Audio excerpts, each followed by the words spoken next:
In the world of football, some clubs win trophies, and then a select few, they build dynasties.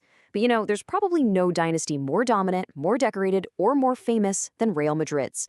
So the big question is, how did a club from the Spanish capital become the undisputed king of European football? Well, that's what we're here to break down. Let's just start with one number, 15. That's how many times Real Madrid has lifted the UEFA Champions League trophy. The biggest prize in club football. That record doesn't just put them in first place, it puts them in a category all by themselves. And look, this dominance, it's not some new thing. Way back in the year 2000, FIFA officially gave them the title of the greatest football club of the entire 20th century. That wasn't just an opinion. It was a recognition of 100 years of success that set the stage for everything that was still to come. So that all leads us to the central question, right? How did they pull it off? How did a club that isn't owned by some billionaire, but by its own members, the socios, climb to the absolute top of the sport and just stay there for over a century? The answer is a wild story of royalty, revolution, and just relentless ambition. So where does this story even begin? Well, fittingly enough, it all starts with a crown. From its very earliest days, Real Madrid's name, its identity, was completely tangled up in the chaotic politics of Spain, swinging back and forth with the monarchy itself.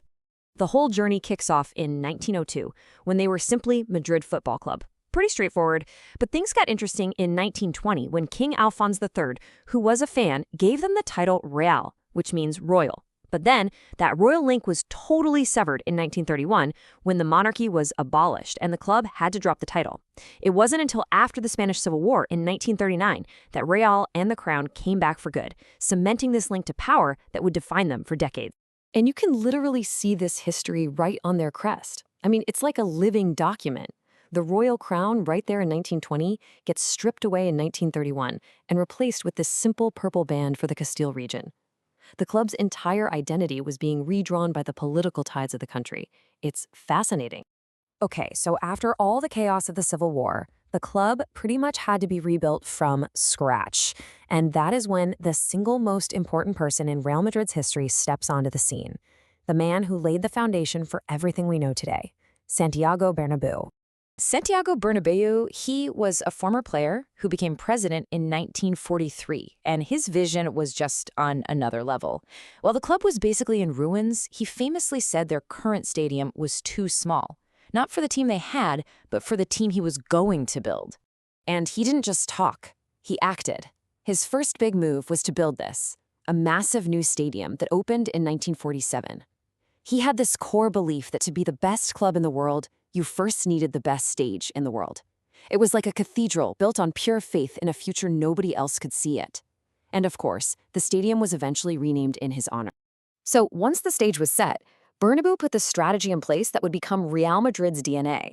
You go out and you sign the best players on the planet, period.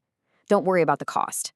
And this whole philosophy really kicked into high gear with a totally game-changing and super controversial signing of the Argentinian superstar Alfredo Di Stefano in 1953, who they basically snatched right from under the nose of their rivals, Barcelona. And the result of all this? Absolute, total dominance. With Di Stefano leading the attack, Real Madrid won the first 5 European Cups in a row. Just let that sink in for a second. From 1956 to 1960, they were the only champions of Europe. It was an insane achievement that forged the club's legend and created this kind of mystical aura that honestly still surrounds them today. So as the club moves into the post-Bernabeu era, that mystical aura needed a new generation to carry it forward, and one emerged from the club's own academy. And with them came the real start of football's greatest rivalry. They were called La Quinta del Buitre, which translates to the Vultures cohort. This was this amazing group of 5 homegrown talents, led by a striker named Emilio Butragueño, whose nickname was the Vulture. They played with this flair and the swagger that the fans just fell in love with, and they brought a whole new era of domestic glory. Now, this whole era was really defined by this simmering battle between the two Spanish giants. While the Vultures cohort was leading Madrid to an incredible 5 straight league titles, their eternal rivals, FC Barcelona, were building something really special under Johan Cruyff. His dream team took the world by storm and won the European Cup in '92, setting the stage for decades of these epic clashes we've all come to know and love. All right, let's fast forward to the new millennium. A new president arrives with a familiar philosophy, but this time he's taking it to a whole other level. Welcome to the era of the Galacticos. Florentino Perez took over in 2000 and basically resurrected Bernabeu's old strategy, but with a modern marketing spin. His policy was called Zidanes y Pavones. Sounds fancy, but it was simple. You build a team with global superstars, the Zidanes, and you balance it out with hardworking players from your youth academy, the Pavones. And oh man, the superstars he brought in. It was unbelievable. Every single summer, another living legend walked through the door. He started by poaching Luis Figo directly from Barcelona, a huge scandal, then added Zinedine Zidane, the Brazilian Ronaldo, and David Beckham. It was less a football team and more a collection of global icons, designed to win on the pitch and totally dominate off it. And you know what? It worked. For a little while. The absolute peak was that 2002 Champions League win sealed by that unforgettable Zidane volley. But the whole Galacticos project, it was a high-wire act. It was as much a business strategy as a footballing one, built to sell shirts and build a global brand. And the critics said Perez was so focused on famous attackers that he forgot to build a balanced team. The glamour eventually faded, the team became unstable, and Perez actually resigned in 2006. But of course, that's not where the story ends, not even close.